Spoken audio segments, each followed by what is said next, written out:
Kevin Durant helped to usher the Mavs into the offseason with that quick dip pantsing in the first round of the playoffs, and now KD is helping shape a team for Mark Cuban and company for next year. The man simply wants to win, and he probably will.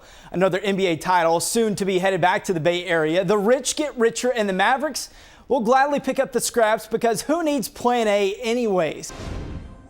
Chase Williams live here from the ballpark in Arlington as the Rangers return home after an 8-2 road trip, capped off with a sweep of those hated St. Louis Cardinals. The Rangers, they are the best team in the American League right now, and that mantra that we hear all the time, never ever quit, it's really taken hold, and it's not going anywhere. And this has Jerry Jones written all over it. It's an immediate impact selection. The Cowboys had the opportunity to help out the defense with Jalen Ramsey still on the board, the cornerback out of Florida State. Instead, they elect to add the running back, Ezekiel Elliott. The Golden State Warriors will make a run at the Big German to cross the Bay Bridge, team up with Steph Curry and Klay Thompson, and become a splash uncle. Tony Romo returned to his Jedi-like ways to end that 7-game losing streak, but was it enough to save the season? At 3-7, Jerry Jones still sees a run to the postseason. There simply isn't enough carries to spread around between him, Darren McFadden, Alfred Morris, and don't forget about Lance Dunbar.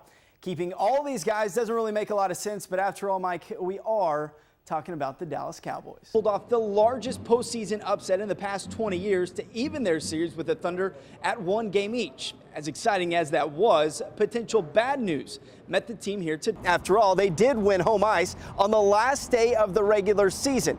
It's been quite the series. It deserves a Game 7. Don't look now, but the Rangers could be in trouble. Yes, the same club that's off to the best start in franchise history because, as we should know by now, it always comes down to pitching, and right now they aren't doing that very well. Star quarterback, star receiver, massive offensive line, and it appears a dynamic running back in Ezekiel Elliott. Just about everyone dismissed the Redskins, but here they are, 5-6, and believe it or not, yes, they are leading the division. What are we supposed to make of the Redskins right now? But hope is gone at that point, is it not? Yeah, I mean, they're human. Well, you can say that, yes, it is pro football and all that, but as a human, there's going to be somewhat of a letdown. Yeah, well, it may be the most surprising part, not the performance of Darren McFadden, but he's remained healthy all season long, and that's something he hasn't done throughout his career. Green Bay had more first downs than the Cowboys had plays. That's just simply not going to happen outside of the explosive plays, which we all miss, and I think that went away when Tony Romo went down for the second time this year. What can this offense do as you see it? Look at the 2 injuries to his broken clavicle. An NFL team without their franchise quarterback is like going to IKEA and trying to piece together furniture without the instructions.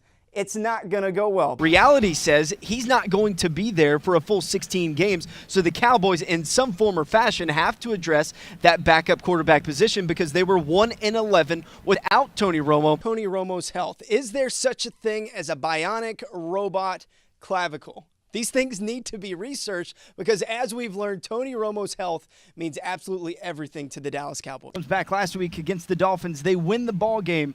You're in a terrible NFC East. There's a chance. And then Tony goes down again. That's as defeated as I've ever seen Jason Garrett, right? Nomar Mazara's talent is already among the best in the big league, so don't be surprised if he wins Rookie of the Year or if he's in the running for the AL MVP award by year's end. 3rd straight College World Series appearance. You'd be hard-pressed to find a team playing better than TCU. Joined now by a member of that team, Rusty Greer, childhood favorite of mine. What do you remember to that date 20 years ago? Well, if you're a Mavs fan, you need to start thanking Bob Myers. Well, who is that? He's the general manager for the Golden State Warriors, who just constructed the greatest starting lineup in NBA history. Myers lured Kevin Durant from Oklahoma City to the Bay Area, and they're in the wake of this decision, taking what they can get, like me on Tinder, the Dallas Mavericks. Mark Cuban and company struck out on free agency Plan A yet again, but they're now reaping the benefits of this Durant to Golden State thing. The Mavs have reportedly come to a verbal agreement with Harrison Barnes, 4-year deal worth $94 million to become the team's starting small forward. Barnes coming off a career best season where he played a key role in the Warriors' record-breaking regular season. But the Mavs won't stop poaching that Warriors roster there. The two teams have reportedly agreed on a trade that brings center Andrew Bogut to Dallas. The former #1 overall pick back in 2005 for a career averages over 10 points a game and nearly 9 rebounds. He can also block a shot or two. Great pickup that doesn't impact the Mavs cap situation this time next summer.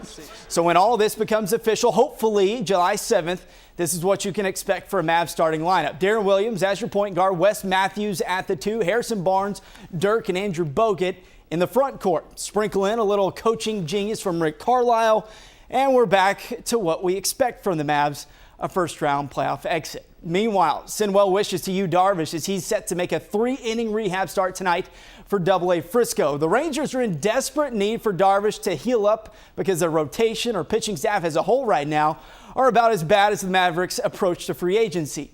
4th of July baseball at Fenway Park. Rangers visiting the Red Sox. Rugi Odor single to right, plate to Adrian Beltre.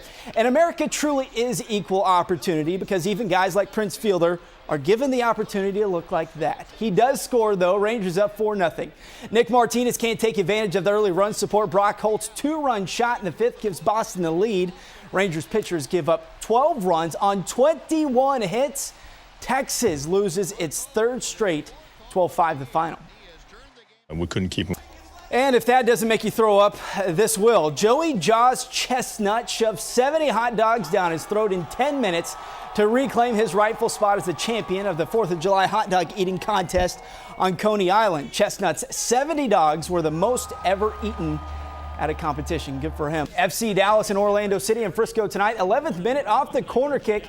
It's Walker Zimmerman. He buries the one-timer into the back of the net. Hoops take the 1-0 lead. Just 10 short minutes later, it's Michael Barrios on the breakaway. Chips the goalkeeper, and FC Dallas wins 4-0, setting a franchise record for its 15th consecutive unbeaten match. The Mavs clearly, they're not good at free agency, but I like Dirk and I like the playoffs. And with this roster that they've built or starting to build, they'll get back into the playoffs.